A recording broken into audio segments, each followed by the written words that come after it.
नमस्कार, मैं हूं अंकुर और आप देख रहे हैं सत्यहिंदी.com। सत्य हिंदी की खबरें शुरू करें उससे पहले आपको ये बता दें कि सत्य हिंदी का ऐप आ चुका है। उसको डाउनलोड करने के लिए आपको इस वीडियो के डिस्क्रिप्शन में जाना होगा, वहां से आप ऐप डाउनलोड कर सकते हैं। ऐप को आप गूगल प्ले स्टोर से भी डाउनलोड कर सकते हैं।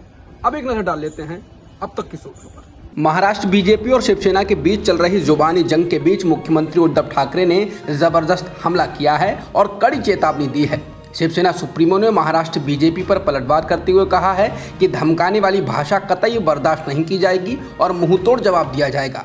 उद्धव ठाकरे बीजेपी विधायक प्रसाद लाड की कथित टिप्पणी पर चेतावनी दे रहे थे, जिसमें लाड ने कहा था कि अगर जरूरी हुआ तो मध्य मुंबई में ठाकरे के नेतृत्व वाली पार्टी के मुख्यालय शिवसेना भवन को ध्वस्त कर दिया जाएगा।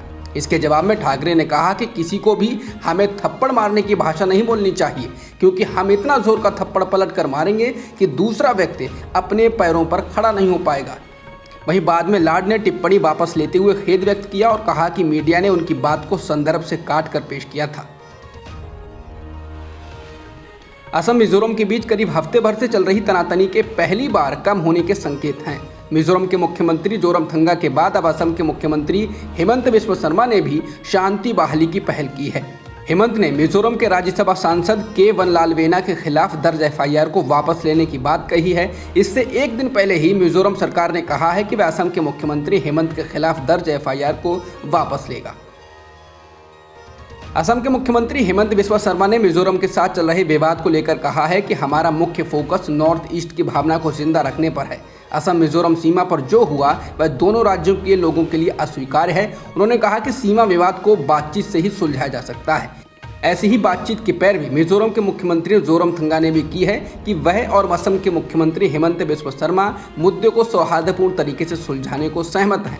जोरमथंगा ने ट्वीट किया है। उन्होंने ट्वीट में कहा कि केंद्रीय गृह मंत्री अमित शाह और असम के मुख्यमंत्री से बातचीत के बाद असम मिजोरम सीमा विवाद सुलझाने के लिए अर्थपूर्ण बातचीत करने को हम सहमत हो गए हैं।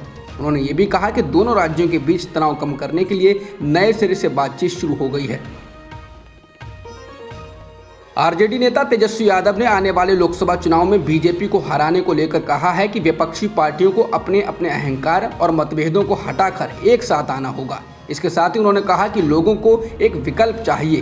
कांग्रेस एक अखिल भारतीय पार्टी है। कांग्रेस के बिना विपक्ष एक साथ नहीं आ सकता है। कांग्रेस को ही ऐसे किसी विपक्ष की नींव बनाना है।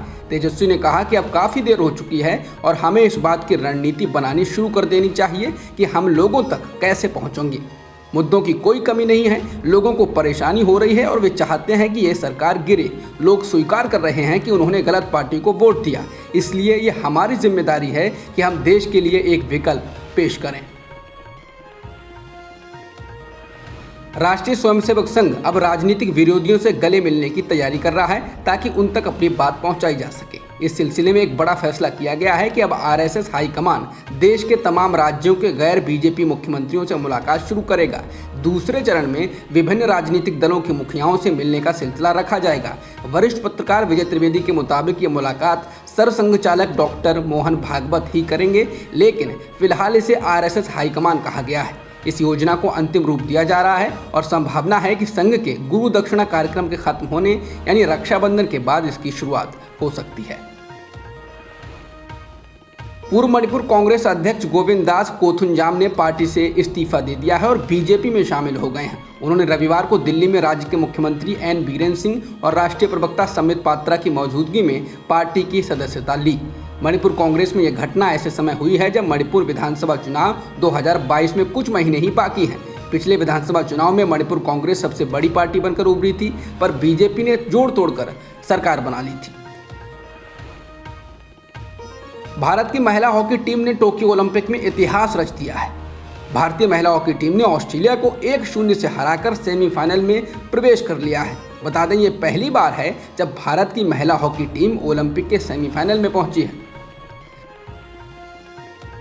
भारत की दिग्गज खिलाड़ी पीवी सिंधु ने टोक्यो ओलंपिक में बैडमिंटन का कांस्य पदक जीत लिया है। उन्होंने चीनी खिलाड़ी हे बियांग जियाओ को सीधे सेटों में 21-13, 21-15 से हराया है। इसके पहले 49 किलोग्राम वर्ग में महिला भारोत्तोलन का रजत पदक मीराबाई चानू ने जीता था। सिंधु ने रियो ओलंपिक में रजत पदक जीता था।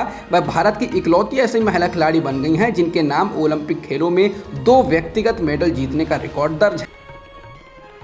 भारतीय पुरुष हॉकी टीम ने टोक्यो ओलंपिक में ब्रिटेन को 3-1 से हराकर सेमीफाइनल में जगह बना ली है। भारतीय पुरुष हॉकी 49 साल बाद सेमीफाइनल में दाखिल हुई है। भारत की ओर से जबरदस्त खेल का प्रदर्शन करते हुए दिलप्रीत सिंह ने 7वें, गुरजंत सिंह ने 16वें और हार्दिक सिंह ने 57वें मिनट में गोल किया। ग्रेट ब्रिटेन की तरफ से एकमात्र गोल सैमुअल इयान वार्ड ने 45वें मिनट में किया। भारतीय हॉकी टीम 1972 में म्यूनिख ओलंपिक के बाद पहली बार सेमीफाइनल में पहुंची है। भारत में अब कोरोना की तीसरी लहर इसी महीने देखी जा सकती है। हिंदुस्तान टाइम्स के अनुसार इस दौरान हर रोज 1 लाख से अधिक मामले आ सकते हैं, जो हालात खराब होने पर 1.5 लाख भी पहुंच सकते हैं। अखबार ने यह दावा एक रिपोर्ट के हवाले से किया है। इस रिपोर्ट में IIT हैदराबाद और कानपुर के शोधकर्ताओं के हवाले से कहा गया है कि तीसरी लहर की शुरुआत का पीक अक्टूबर में देखा जा सकता है। भारत में एक दिन में 40,000 से अधिक कोरोना संक्रमण के नए मामले दर्ज किए गए हैं और 422 लोगों की मौत हुई है। इसके साथ ही देश में कोरोना की वजह से मरने वालों का सरकारी आंकड़ा 4,24,000 से अधिक हो गया है और सक्रिय मामले 4,13,000 से अधिक हैं। अब तक की खबरों में इतना ही। बाकी खबरों के लिए बने रहिए सत्यहिंदी.com के साथ। सत्य हिंदी का ऐप डाउनलोड करें गूगल प्ले स्टोर पर।